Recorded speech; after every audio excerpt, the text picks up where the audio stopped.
I haven't grasped like how to navigate, like eating this will make me whatever the case may be. Like a little bit, of course, if I lay off the carbs and the sugar, I know that that's a possibility of like losing weight. Okay.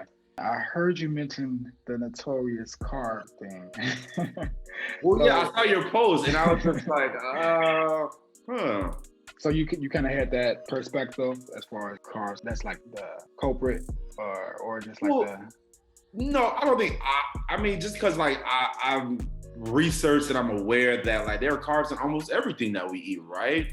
But sometimes those carbs like hit different. Like I feel like the carbs in I don't know like quinoa hits different than the carbs in some potatoes. You know what I mean? So correct me if I'm wrong.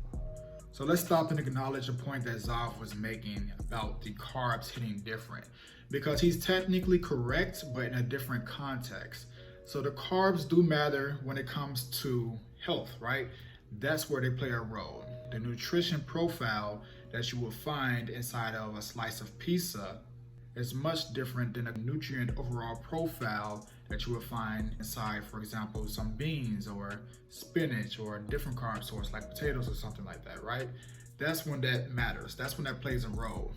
But when we're talking about fat loss, decreasing the body fat percentage that we have on our body, the carbs themselves doesn't matter.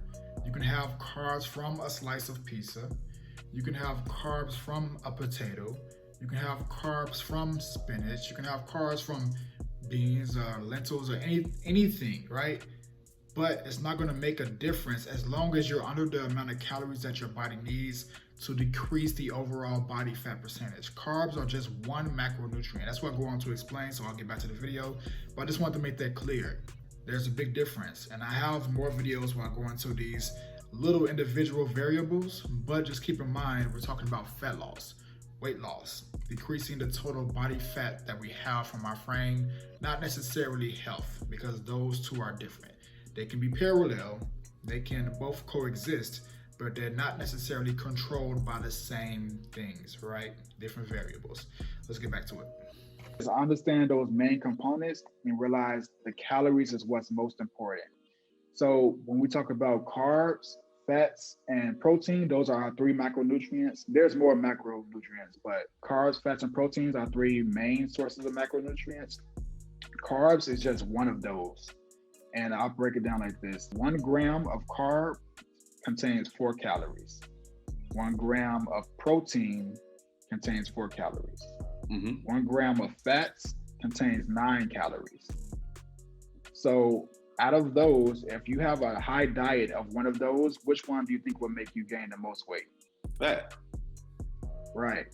But what diet is highly prioritized and highly marketed as a diet that's going to make you lose weight? Keto. The keto diet. Yeah.